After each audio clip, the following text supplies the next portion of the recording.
जय हिंद दोस्तों, एक बार फिर से स्वागत है आप सबका हमारे YouTube चैनल पे। तो दोस्तों,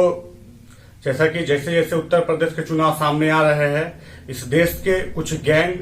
जो लगातार बड़े चुनाव से पहले बहुत ज्यादा सक्रिय भूमिका में आ जाती है, एक बार फिर से वह गैंग सक्रिय भूमिका में हम लोग के सामने दिख रही है। जी हाँ, जैसा कि 2014 के बाद से ही चाहे अवार्ड वापसी गैंग हो, चाहे टुकड़े टुकड़े गैंग हो, चाहे हिंदू मुस्लिम कराकर बीजेपी को एक कम्युनल पार्टी बताने वाली गैंग हो, वो सब गैंग आज एक बार फिर से उत्तर प्रदेश के चुनाव को देखते हुए वह फिर से सक्रिय हो चुके हैं। जहां आप लगातार आप देखेंगे कि ये लोग एक एक करके अपना पासा फेंक रहे हैं और इस देश को असहिष्णु बताने का, इस देश में एक समुदाय सुरक्षित नहीं है इस चीज को बताने का, इस देश में लोकतंत्र सुरक्षित नहीं है इस चीज को बताने का लगातार प्रयास कर रही है। आप लगातार देखिएगा तो अभी 3-4 महीने से इन लोग उत्तर प्रदेश के चुनाव पर पूरे फोकस कर और उसी निमित्त ये लोग हर एक प्लान बना रहे हैं और इसी निमित्त वो लोग काम भी कर रहे हैं। जैसा कि आप देख सकते हैं कि लगातार 1-1.5 वर्षों से सबसे पहले तो किसान के नाम पे जो बिचौलिए आंदोलन कर रहे हैं, उनका आंदोलन खत्म नहीं हो रहा है और जहां जहां चुनाव आते हैं वहां ये लोग जा करके वहां के किसानों को भड़काने का काम करते हैं, वहां के लोगों को भड़काने का काम करते हैं, जिसको इस चीज की सच्चाई का मालूम नहीं है। और जब उत्तर प्रदेश में ये काम नहीं आ रहा, जब इन लोगों ने देखा कि ये जो किसान आंदोलन, जो हम लोग नकली किसान आंदोलन कर रहे हैं, इससे यहाँ के किसान को कोई प्रभाव नहीं पड़ रहा है, तो कभी कम्युनल स्टेट बताने का प्रयास कर एक विशेष समुदाय के व्यक्ति का दाढ़ी को काटा जाता है और वहां के विपक्ष इस चीज को हल्ला करता है कि इस देश में एक विशेष समुदाय के लोग सुरक्षित नहीं है। लेकिन जब इस बात की भनक पूरे देश को पड़ती है, बाद में पता चलता है कि जितने भी लोग जो उसकी दाढ़ी काट रहे थे वो भी उसी समुदाय के हैं। ये केवल राजनीतिक तुष्टीकरण के लिए किया गया था और बाद में समाजवादी पार्टी का एक नेता भी उसी समय गिरफ्तार होता है।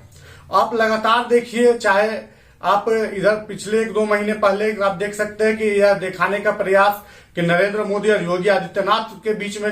सब कुछ सही नहीं चल रहा है, इन लोग दोनों के बीच में उत्तर प्रदेश का सियासी को लेकर लगातार घमासान जारी है, इस चीज को बताया गया। तो कभी कम्युनल रंग देकर योगी आदित्यनाथ को बदनाम करने का कोशिश किया गया, भारतीय जनता पार्टी को बदनाम करने का कोशिश किया गया। तो अभी आप एक फोटो बहुत ही तेजी से वायरल हो रहा है, जहां पर यह कहा जा रहा है कि एक महिला नीचे लेटी हुई है, उसके ऊपर एक पुलिस, और यह बताया जा रहा है कि उत्तर प्रदेश की महिलाएं सुरक्षित नहीं है। यहाँ पे किस प्रकार से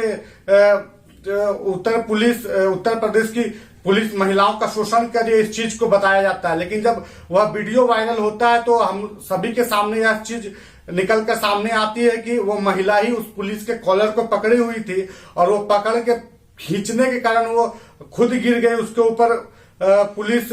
गिर गया क्योंकि वो पकड़ी हुई थी। और जब वह वीडियो वायरल होता है, जब सच सबके सामने आता है, तब पता चलता है कि उस वीडियो की सच्चाई क्या है। इसी तरह आप लगातार देखिएगा तो कि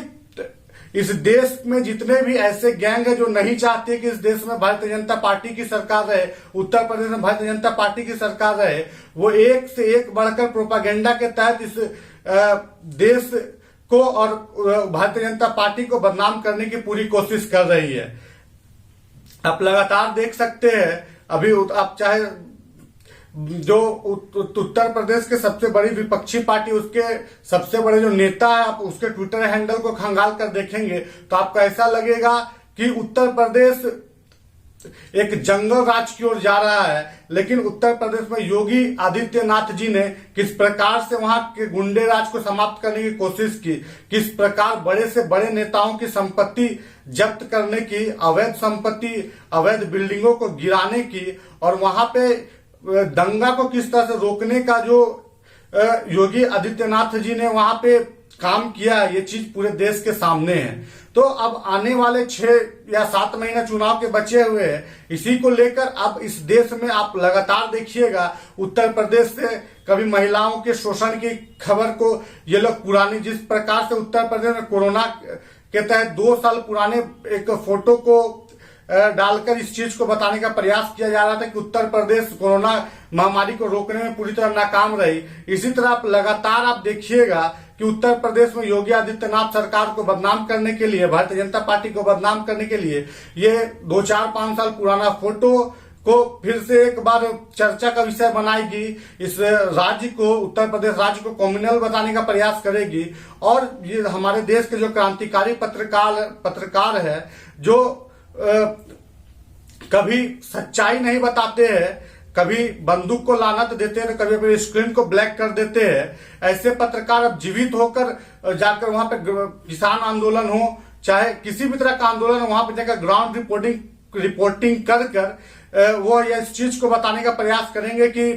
उत्तर प्रदेश कुछ लोगों के लिए सुरक्षित नहीं है। अभी आपके सामने अवार्ड वापसी गैंग, टुकड़े टुकड़े गैंग, जो इस कोरोना के भीषण, चाहे पहला वेव हो चाहे दूसरा वेव हो, जहां कहीं भी इनकी मौजूदगी नहीं देखी गई, वो अब जा करके वहां के उत्तर प्रदेश के वोटरों को, युवाओं को, किसानों को बरगलाने का प्रयास करेंगे।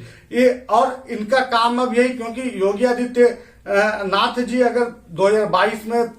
उत्तर प्रदेश के मुख्यमंत्री नहीं बनते, अगर भारतीय जनता पार्टी वहां पर हारती है, तो ये बहुत बड़ा नुकसान 2024 में नरेंद्र मोदी को हो सकता है। इसी के तहत ये भी हो सकता है कि एक बार फिर से पूरा विपक्ष एक साथ मिलकर चुनाव लड़े। अभी तो सब बोल रहे कि नहीं, हम अकेले चुनाव लड़ेंगे, लेकिन मोदी का भय ऐसा है कि चुनाव आते आते सभी एकजुट हो जाते हैं, तो ये हम लोगों को देखने को मिल सकता है। तो आज के वीडियो में इतना ही कि एक बार फिर से आपको इस देश के जितने भी टुकड़े टुकड़े गैंग है, जितने अवार्ड वापसी गैंग है, इस देश को कम्युनल बताने वाले गैंग है, भारतीय जनता पार्टी को मुस्लिम विरोधी बताने वाले गैंग है, एक बार फिर से जीवित होने वाले हैं। तो ऐसे लोगों को पहचानना है और ऐसे लोगों को एक्सपोज समय समय पर करते रहना है। और क्या सच्चाई है, उत्तर प्रदेश में क्या सरकार के द्वारा काम किया गया, योगी आदित्यनाथ ने पिछले 5 साल में क्या काम किए, इस चीज को हम लोग पर रिसर्च कर पूरे देश के सामने लाना है, ताकि आप पूरे देश को पता चल सके कि योगी आदित्यनाथ जी ने, चाहे कोरोना हो, चाहे बेरोजगारी को खत्म करने का बात हो, चाहे स्टेट में डेवलपमेंट करने का काम हो, कितने बेहतर ढंग से योगी आदित्यनाथ जी ने किया है। तो आज के वीडियो में इतना ही। जय हिंद, जय भारत। एक बार फिर से अगर आप लोगों ने हमारे चैनल को सब्सक्राइब नहीं किया है तो हमारे चैनल को सब्सक्राइब करें, बेल आइकन को दबाएं, लाइक करें, ज्यादा से ज्यादा शेयर करें। जय हिंद दोस्तों।